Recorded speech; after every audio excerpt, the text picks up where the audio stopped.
Hello ladies and gentleman. இன்றைக்கி எந்த டாபிக்குள்ளே நம்ம ஜேர்னி பண்ண போகிறோம் அப்படின்னா, ஒரு படத்தை பற்றி பார்க்க போகிறோம். இப்போ ரீசெண்டாக ரிலீஸ் ஆன லவ்வர் படத்தை பற்றி தான் பார்க்க போகிறோம். இந்த படம் வந்து எல்லாருக்குமே கனெக்ட் ஆகுமான்னு தெரியல. பட் 90% பாய்ஸ்க்கு வந்து இந்த படம் கனெக்ட் ஆகும். ஏன்னா ஃபர்ஸ்ட் லவ்வில் ரொம்ப பொசசிவ் ஆவாங்க. அந்த பொசசிவ் வந்து எப்படி ஹேண்டில் பண்ணுறதுன்னு தெரியாது.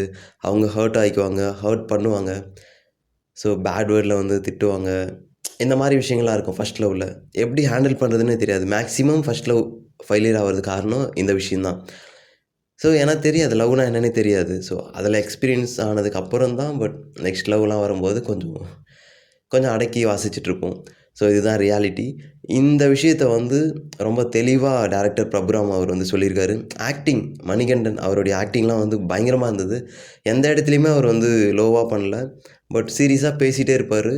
டக்குன்னு ஒன்று சொல்லுவார். அது பயங்கரமான ஹியூமர் ஒர்க் அவுட் ஆகிருக்கும் அந்த இடத்துல. ஸோ தியேட்டரே வந்து பயங்கரமாக என்ஜாய் பண்ணாங்க.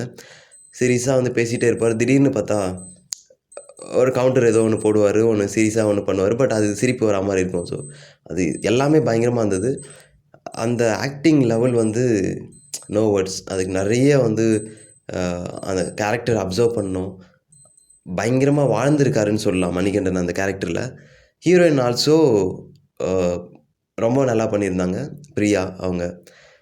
அதுக்கப்புறம் ஹீரோயினோட ஃப்ரெண்டு ஒரு நெகட்டிவ் கேரக்டர் ஒருத்தர் பண்ணியிருப்பாங்க, ஒரு லேடி. அந்த கேரக்டர் வரும்போது எல்லாருமே வந்து என்ஜாய் பண்ணாங்க, இரிட்டேட் ஆனாங்க தியேட்டரில். ஸோ அந்த அளவுக்கு நல்லாவும் பண்ணியிருந்தாங்க. இந்த ஸ்டோரிக்குள்ளே போகலாம் இப்போது. ஃபஸ்ட்டு வந்து ஹீரோயின் வந்து காலேஜில் படிச்சுட்டு இருக்காங்க. அப்போ அவர் வந்து மிமிக்ரி பண்ணுறாரு ஸ்டேஜில். அப்போ ஹீரோயின் வந்து இம்ப்ரெஸ் ஆகிடுறாங்க. அதுக்கப்புறம் ஃப்ரெண்ட்ஸாக இருக்காங்க. அப்புறம் லவ் பண்ணுறாங்க. 6 இயர்ஸ் வந்து கண்டினியூஸ் ஆகுது. ஹீரோயின் வந்து வேலைக்கு போயிடுறாங்க. ஹீரோ வந்து வீட்டில் மணி வாங்கி கஃபே ஸ்டார்ட் பண்ணுறேன் அப்படின்னு சொல்லிட்டு ஏதோ லாஸ் பண்ணிட்டாரு. அதுக்கப்புறம் லாஸராகவே இருக்கார் வீட்டில். இருக்கும்போது வீட்லேயும் பிரச்சனை. அவங்க அப்பா வந்து ஒரு கீப்பு வச்சுருக்காரு, ஆல்கஹாலிக்காக இருக்கார். அம்மா வந்து ஸ்லேவ் மாதிரி இருக்காங்க, ரொம்ப கஷ்டத்தை அனுபவிக்கிறாங்க. இந்த பிரச்சனைலாம் பார்க்கும்போது அவரால் சாதாரணமாக இருக்க முடியல. அருண்ன்ற கேரக்டரால் இருக்க முடியல. அப்படி இருக்கும்போது அந்த ப்ரெஷரை வந்து ஹீரோயின் மேலே காட்டுறாங்க. ஸோ டாக்ஸிக்காக வந்து வெளிப்படுத்துகிறாங்க ஹீரோ. ஜாப்லெஸ்ஸாக இருக்கார் ஹீரோ. என்ன பண்ணுறதுனே தெரியல. ரொம்ப லாஸராக இருக்கார். சரக்கு அடிச்சுட்டு, தம் அடிச்சுட்டு அந்த மாதிரி ஒரு கேரக்டரில் இருக்கார். ஹீரோயின் வந்து பொய் சொல்லிவிட்டு வெளியே ஃப்ரெண்ட்ஸோடு போகிறாங்க. போகும்போது ஹீரோ வந்து எங்கே இருக்குன்னு கேட்கும்போது பொய் சொல்கிறாங்க. நான் வந்து ஆஃபீஸில் இருக்கேன் அப்படின்னு சொல்லிட்டு. இது ஹீரோவுக்கு தெரிய வந்து பயங்கரமாக வந்து சண்டை போடுறாங்க. அடிக்கடி சண்டை போட்டுக்கிறாங்க. பட் மறுபடியும் சேர்ந்துருவாங்க. ஸோ அவர் காம்ப்ரமைஸ் பண்ணுறது வந்து என்ன பண்ணுவார் அப்படின்னு பார்த்தீங்கன்னா, இந்த ஆப்பிள் கிராம்பர் அது அவரே வந்து மேக் பண்ணி ஹீரோயினுக்கு வந்து கொடுப்பாங்க சாப்பிட்றதுக்கு. ஸோ அது கொடுத்தோடனே அவங்க வந்து காம்ப்ரமைஸ் ஆகிடுவாங்க. இந்த மாதிரி விஷயங்கள்லாம் நல்லா இருந்தது. அதுக்கப்புறம் ஃபர்ஸ்ட் ஹாஃப் வரைக்கும் நல்லா தான் போயிட்டு இருந்தது. அந்த செகண்ட் ஹாஃபில் தான் ரிப்பீட் ஆகிட்டே இருந்தது. சீன் வந்து ஒரே மாதிரி போகிற மாதிரி இருந்தது. எவ்வளோ தான் சண்டை போட்டாலுமே சேர்ந்துருவாங்க. பட் ஒரு டைமில் வந்து ஹீரோயின் போய் சொல்லிவிட்டு ஃப்ரெண்ட்ஸோட வெளியே போயிடுவாங்க. அப்போது வந்து ஹீரோ வந்து கேட்கும்போது ஹீரோயின் சொல்லுவாங்க, எனக்கு ரொம்ப டார்ச்சராக இருக்குது நீ பண்ணுறது. நான் சொல்லும்போது நீ வந்து சரக்கு அடிக்க மாட்டே அப்படின்னு சொல்கிற. பட் அதுக்கப்புறம் நீ வந்து அதையே ஃபாலோ பண்ணுற. நீ நடந்துக்கிற விதமே வந்து ரொம்ப டாக்ஸிக்காக இருக்குது, ரொம்ப பயமாக இருக்குது எனக்கு அப்படின்னு சொல்லிட்டு ஹீரோயின் சொல்கிறாங்க. திடீர்னு வந்து ஹீரோ சொல்கிறத வந்து ஹீரோயின் வந்து கேட்காம போயிடுறாங்க. அப்போது வந்து பொடி பீச் சொல்லிட்டு ஹீரோயின் திட்டுறாரு. ஆக்சுவலி தமிழில் சொன்னால் நல்லா இருக்காது, அதனால் இங்கிலீஷில் சொன்னேன்.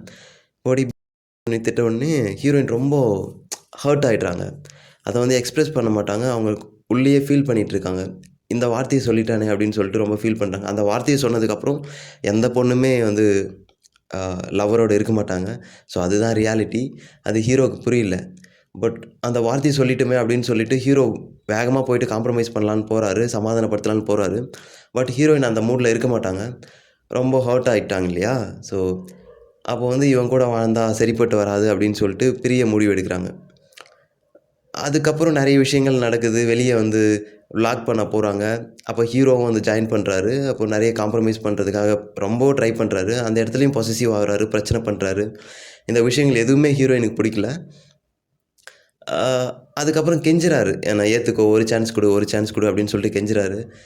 அந்த விஷயங்கள் ரிப்பீட் ஆகிட்டே இருந்த மாதிரி இருந்தது. அதுதான் வந்து ஒரு படத்தில் வந்து நல்லா இல்லாத மாதிரி இருந்தது. மற்றபடி எல்லாமே ஓகே.